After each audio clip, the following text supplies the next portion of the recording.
Oke teman-teman, berikut ini adalah video penjelasan konsep-konsep dasar dan alur-alur penting dan hasil-hasilnya dari proses respirasi seluler. Jadi buat teman-teman yang memang merasa kesulitan untuk memahami materi metabolisme tepatnya respirasi seluler, ini menjadi solusi ya. Oke. Proses respirasi seluler yang kita pelajari teman-teman, kita bagi menjadi 4 tahap ya teman-teman. Yang pertama adalah glikolisis ya. Glikolisis artinya pemecahan glukosa, di mana bahannya menggunakan glukosa. Dan proses yang kedua adalah dekarboksilasi oksidatif. Dekarboksilasi oksidatif, pembuangan gugus karboksil ya. Jadi hasil dari glikolisis akan berlanjut ke dekarboksilasi oksidatif. Dekarboksilasi oksidatif akan berlanjut ke siklus Krebs atau siklus asam sitrat ya, boleh juga. Dan terakhir adalah transfer elektron. Jadi 4 tahapan ini yang disebut dengan respirasi aerob, di mana lokasinya ini terjadi di dalam sel. Untuk glikolisis terjadinya di sitoplasma, dan mulai dari nomor 2, 3, 4 semuanya terjadi di mitokondria. DO di matriks atau cairan mitokondria, siklus Krebs di matriks mitokondria. Transfer elektron terjadinya di membran dalam mitokondria atau kita sebut dengan kristal. Oke, penjelasannya teman-teman bisa lihat di sini. Jadi ini saya punya gambar sel ya teman-teman. Ini ceritanya sel hewan ya. Saya gambarkan di sini sel hewan. Ini ada membran sel ya. Di sini ada sitosol, cairan teman-teman. Ada cairan sel, dan di sini ada organel mitokondria. Ceritanya di sini mitokondria ya. Oke. Ini membran luarnya dan ini membran dalamnya teman-teman. Nah, jadi ini gambar dari mitokondria. Nah, kita lihat tadi prosesnya ada 4 ya teman-teman ya. Yang pertama tadi namanya glikolisis. Glikolisis terjadinya di luar teman-teman, di sitosol. Berikutnya untuk dekarboksilasi oksidatif sudah masuk ke mitokondria. Jadi dekarboksilasi oksidatif masuk ke mitokondria. Reaksi nomor 2 ya teman-teman ya. Kita tuliskan di sini. Nomor 2 reaksinya di sini, nomor 3 di sini. Itu jadi nomor 2 dan nomor 3 reaksinya terjadinya di dalam matriks mitokondria. Untuk transfer elektron atau fosforilasi oksidatif terjadinya di membran dalam mitokondria. Nah, prosesnya kita lihat lebih dalam. Yang pertama adalah glikolisis teman-teman. Glikolisis itu menggunakan bahan 1 mol glukosa ya. 1 mol glukosa melewati serangkaian proses yang panjang sekitar 10 tahap. Nah, akhirnya glukosa ini akan diubah menjadi 2 asam pirufat teman-teman. 2 asam pirufat. Jadi inti dari reaksi glikolisis adalah pengubahan 1 glukosa menjadi 2 asam pirufat. Gitu. Jadi hasilnya adalah asam pirufat. Tapi ada hasil-hasil lain yang perlu kita pelajari teman-teman ya. Karena kan sebenarnya tujuan dari respirasi seluler ini kan menghasilkan energi ya. Tujuannya kan membongkar energi yang terdapat di senyawa kompleks. Nah, kita akan lihat apa-apa aja sih sebenarnya yang dihasilkan di glikolisis. Di sini kita lihat ada glikolisis dari mulai glukosa melalui 10 rangkaian tahap seperti yang saya bilang tadi. Dihasilkan terakhir adalah 2 asam pirufat. Nah, di proses 10 tahap ini kalau kita lihat sekilas ya teman-teman ya, ternyata di proses glukosa ini dia tidak hanya menghasilkan ATP teman-teman. Ternyata di proses 1 ya, ATP malah masuk ya teman-teman ya. ATP malah digunakan. Di proses 3 ATP juga digunakan ya. Jadi di proses glikolisis ini di tahapan 1 dan tahapan 3 itu menggunakan 2 ATP. Terus ke tahapan ke-4, 5, 6 dan seterusnya. Di tahapan ke-7 dihasilkan 2 ATP, di tahapan ke-10 dihasilkan 2 ATP. Jadi totalnya tadi 4 ATP dihasilkan. Tapi di tahap 7 dan tahap 10 4 ATP dihasilkan, di tahap 1 dan tahap 3 menggunakan 2 ATP. Makanya bersihnya adalah 2 ATP, 4 kurang 2. Jadi hasil bersihnya, dan 2 pirufat. Ternyata masih ada 2 NADH teman-teman dihasilkan. Kalau kita lihat di sini dihasilkan 2 NADH di tahapan ke-6. Gitu, saat gliseraldehid 3 fosfat atau PGAL fosfoglyceraldehyde diubah menjadi 1,3 bifosfogliserat. Nah, NADH ini ternyata teman-teman adalah sumber energi juga. Jadi nanti ada senyawa yang kita sebut dengan NADH. Ini yang bisa berubah menjadi ATP, tapi dia harus berlanjut ke tahapan ke-4. Nah, tanpa tahapan ke-4, NADH ini tidak akan pernah menjadi ATP gitu ya. Jadi 1 NADH akan berubah menjadi 3 ATP teman-teman ya. Ya, ini kita bulatkan saja. Nah, selain NADH nanti di tahapan di tahapan ketiga ya teman-teman akan ketemu juga senyawa namanya FADH. Ini setara dengan 2 ATP. Tapi ingat, Semua yang saya bilang ini akan terbentuk ATP kalau mereka berlanjut ke tahapan keempat yang namanya transfer elektron. Jadi intinya proses transfer elektron itu adalah pengubahan senyawa NADH dan FADH menjadi ATP gitu. Nah, jadi kesimpulannya glikolisis teman-teman dari penjelasan saya tadi, glikolisis itu hasilnya adalah bahannya menggunakan 1 glukosa, hasilnya adalah 2 asam pirufat, 2 ATP secara langsung dan 2 NADH. 2 ATP yang dihasilkan secara langsung dari substrat ini teman-teman kita sebut dengan fosforilasi tingkat substrat. Nah, jadi penjelasannya gitu. Oke, untuk glikolisis kira-kira sudah bisa difahami ya teman-teman ya. Berarti glikolisis itu selain menghasilkan pirufat juga dihasilkan 2 ATP ya dan 2 Na, 2 NADH gitu ya. Oke. ATP ini 2 ATP ini udah siap pakai ya teman-teman. Tidak perlu berlanjut lagi. Jadi yang akan berlanjut masuk ke dalam mitokondria adalah 2 pirufat dan 2 NADH. Jadi kelanjutannya nanti prosesnya kalau kita gambarkan seperti ini. Jika kondisinya oksigen itu cukup ya, jadi jika kondisi oksigen itu cukup, maka pirufat akan masuk ke dalam mitokondria. Akan berlanjut di proses kedua dan proses ketiga ya. Jika ada oksigen teman-teman. Ya, jika ada oksigen. Syaratnya itu. Jadi kalau nggak ada oksigen, pirufat tidak akan pernah masuk ke mitokondria. Bukan hanya pirufat yang masuk ke mitokondria, tapi juga NADH akan masuk ke mitokondria teman-teman. Langsung berlanjut ke tahapan keempat. Ini syaratnya ada oksigen. Nah gitu. Oke, jadi penjelasannya gitu. Nah, ketika oksigen tidak ada, maka pirufat ini tidak akan berlanjut ke mitokondria teman-teman. Jadi ketika kondisi oksigen tidak ada, maka pirufat ini akan tetap di sitosol. Pirufat itu akan melalui proses yang namanya fermentasi ya, di mana oksigennya nggak ada. Saya coret ya.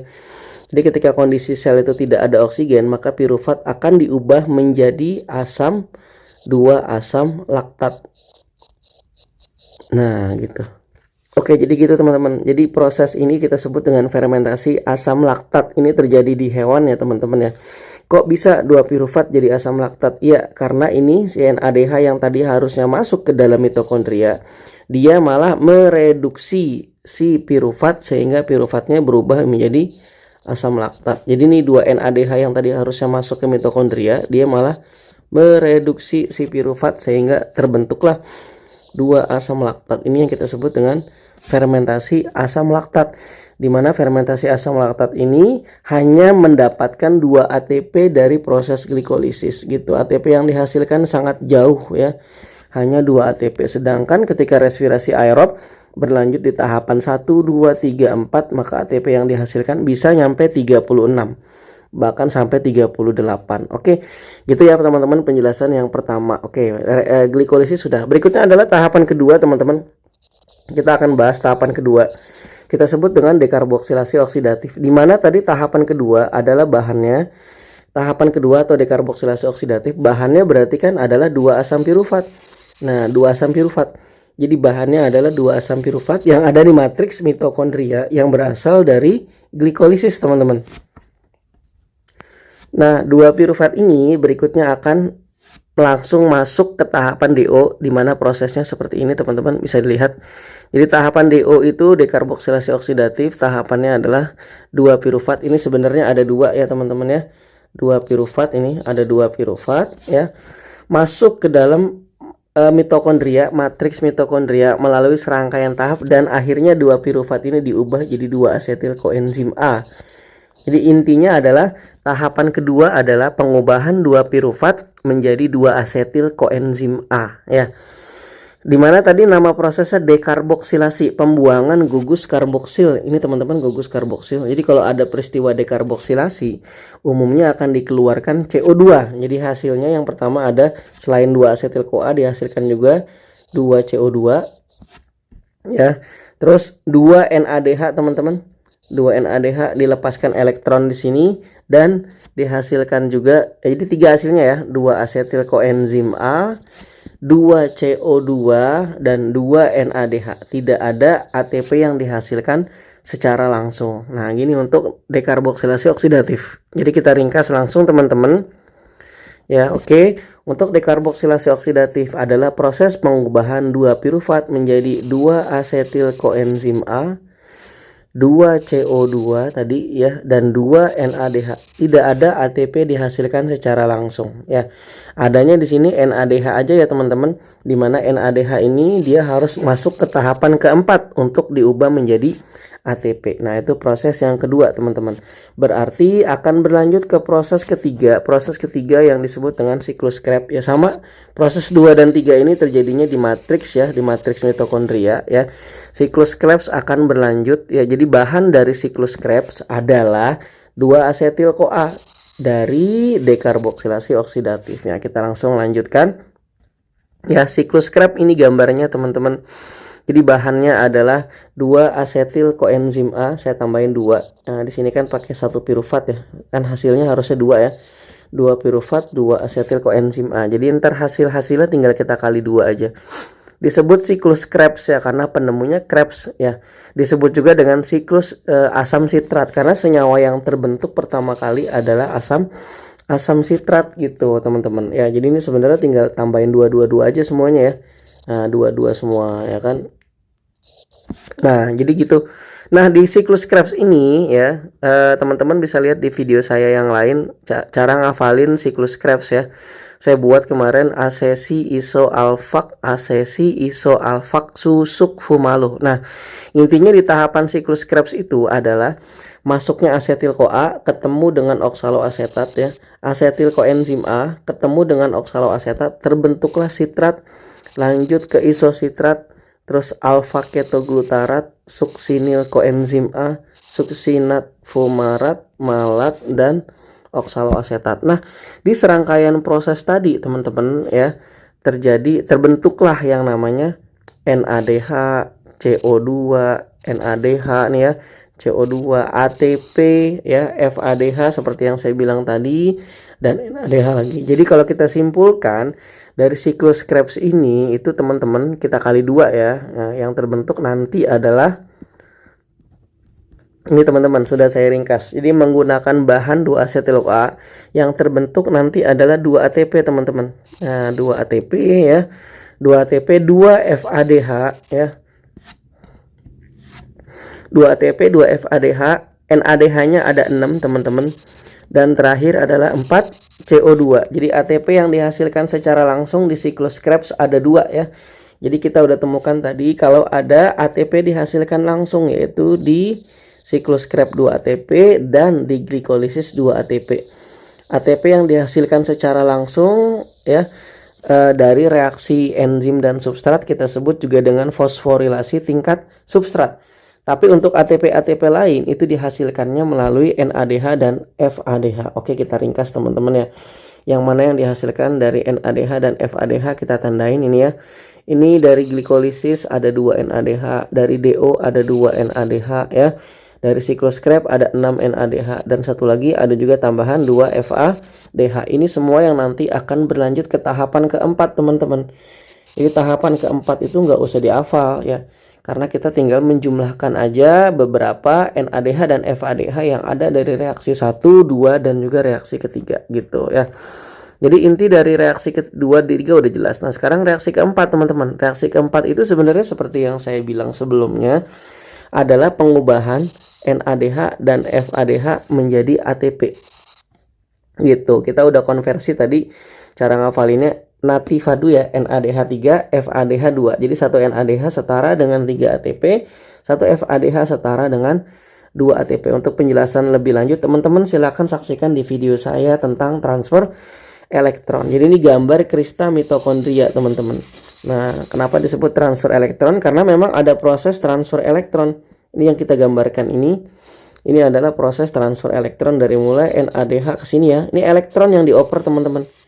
Sampai nanti elektronnya ditangkap oleh oksigen. Kan aerob tuh. Nah, fungsi oksigen itu adalah penerima elektron terakhir.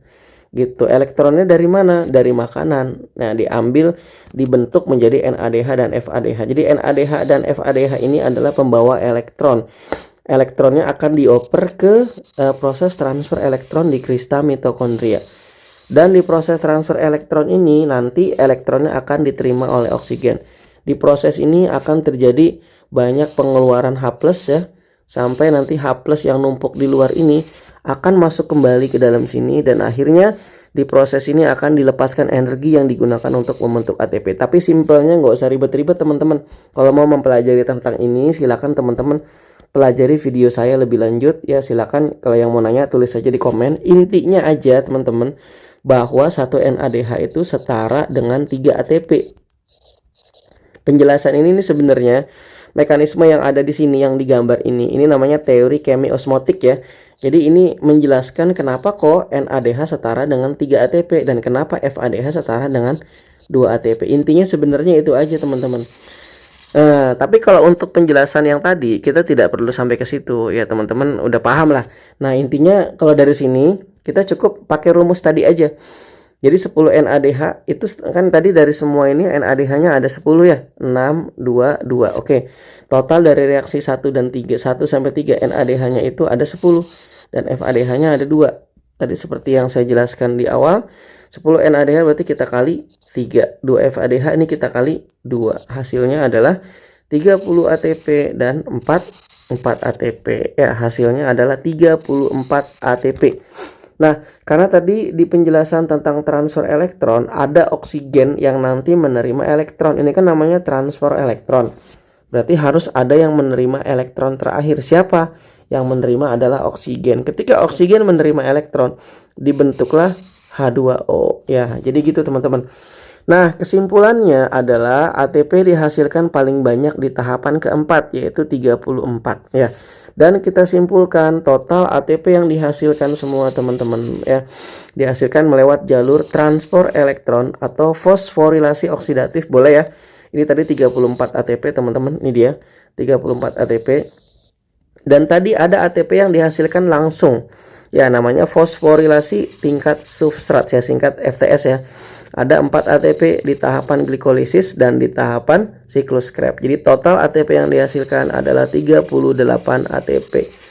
Nah, Bang, kan ada juga yang 36. Nah, itu teman-teman silakan lihat di video saya sebelumnya. Ada penjelasan, saya menjelaskan ada ATP yang 36 dan juga ada ATP yang 38. Oke, mungkin itu penjelasan dari saya tentang respirasi seluler. Semoga penjelasan konsep-konsep ini bisa membantu teman-teman yang memang ribet dan pusing memahami prosesnya. Nah, saya rasa ini udah cukup sih kalau untuk memahami semuanya. Tinggal penjelasan lebih dalamnya teman-teman baca reaksi per reaksi gitu ya.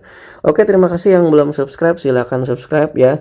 Share video ini semoga bisa bermanfaat buat teman-teman yang lainnya ya. Dan doakan semoga saya terus bikin video dan bermanfaat buat orang lain. Oke, terima kasih.